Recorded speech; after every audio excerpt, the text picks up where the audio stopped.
Hello beautiful people, and welcome to Uncensored Frida. I'm so glad to have you here. So we're still in this season of loving ourselves. We've spoken about loving our bodies, and today I wanted us to talk about loving our mind. I just wanted to give you some pointers. I'm not an expert. I feel like I should say this at this point. I'm not a therapist, I'm not an expert, so please just bear that in mind as you watch this video. So I'm just going to give you some pointers that will hopefully encourage you to go back on your own and do some deeper digging for yourself. Right, so point number one, the key is to be intentional. Yes, you need to be intentional about your mental health. Are you intentional about your mental health? I asked myself this question, and honestly I was kind of disappointed with the answer, because I realized I wasn't intentional with my mental health. I wasn't really taking it into consideration when I was doing anything. I never really used to think about how would this affect me mentally. I never used to. I just wasn't considerate of my mental health, and I realized you have to actually be intentional when it comes to your mental health.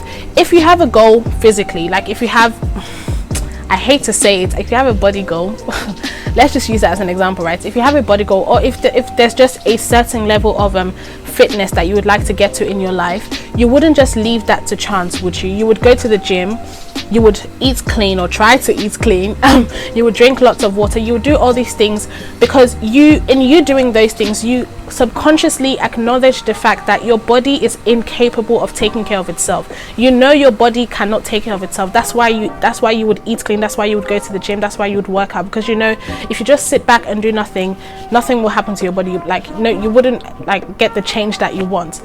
The same thing is applicable to your mind. Your mind is incapable of taking care of itself. So let me ask you, if you're doing all these things for your body, what are you doing for your mind? It is at this point that you have to do the work, right? I can only tell you to be intentional. You have to figure out how to be intentional when it comes to your mind. But the whole point is you need to take some time and figure out what actually works for you, what actually helps with your mental health. What can you actually do to make sure you're maintaining your peace? And when you figure that thing out, you need to make sure you're setting that thing into your schedule. Do you like to go for walks? Do you like to journal? What helps you, in maintaining your peace? And make sure you take some time out to do that thing. If you like to put on a face mask and just pamper yourself, if that helps you with your mind, sis, put it into your schedule. Make sure you actually set out a morning apart to do it, or in the night, whenever. Just make sure you are actually intentional about your mental health. Listen, one way I know that we need to be intentional about our mental health is because the Bible talks about it a lot.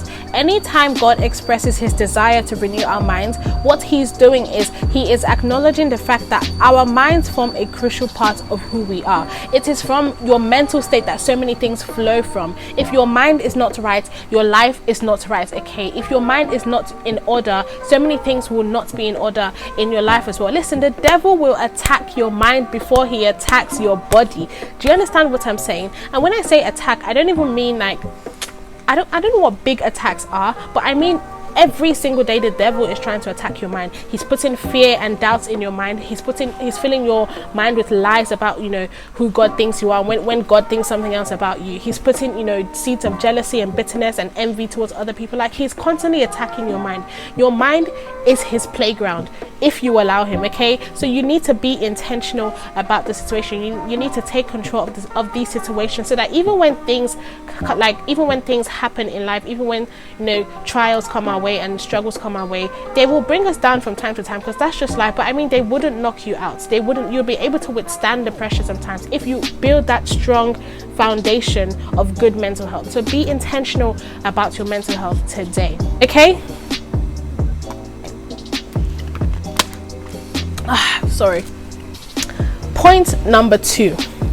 Sometimes it's actually that deep. I cannot tell you how many times I've tried to share something about my mental health to someone, and I've just been met with that popular phrase, "It's never that deep."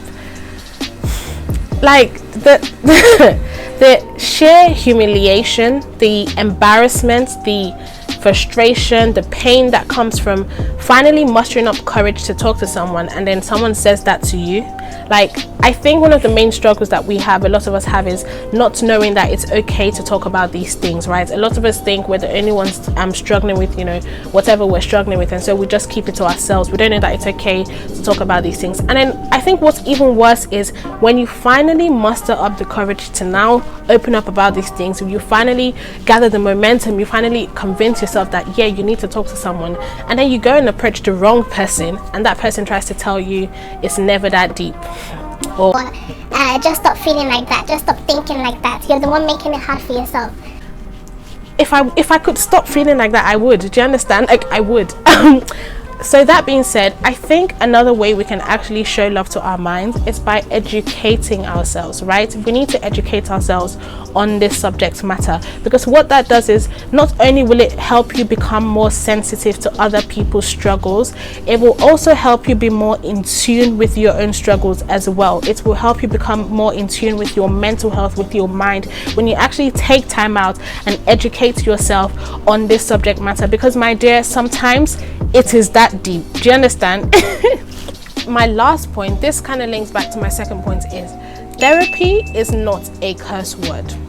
Listen, everybody probably needs therapy at one point or another in their lifetime. Honestly, so many of us are walking around with struggles, with challenges, with difficulties that we know nothing about, because we bury these things so deep that, you know, we think they don't exist anymore. But my dear, they're there. Like, they're not going anywhere, they're always there. So I think everybody definitely needs therapy at one point or another. You're not finished if you're seeking therapy. Whoa sorry. Oh, that kind of threw me off there. You're not finished if you're seeking therapy. You're not at a rock bottom. You haven't, you know, you're not done out here if you're seeking therapy.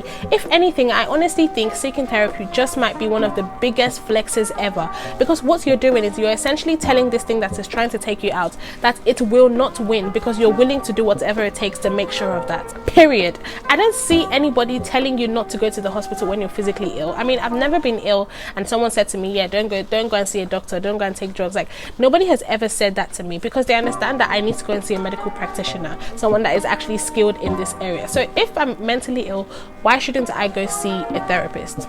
It doesn't make any sense. Guys, honestly, let's remove this taboo and shame from seeking therapy, because it's not a bad thing. It's something that, if you need the help, please go and seek the help. Stop dying in silence, okay? Thank you guys so much for making it to the end of this video. In the comment section down below, let me know one way you take care of your mind, one way you show love to your mind, one way you're intentional about showing love to your mind. Thank you so much for watching. Make sure you like, comment, subscribe, all of that good stuff, and I will see you in my next video. Bye.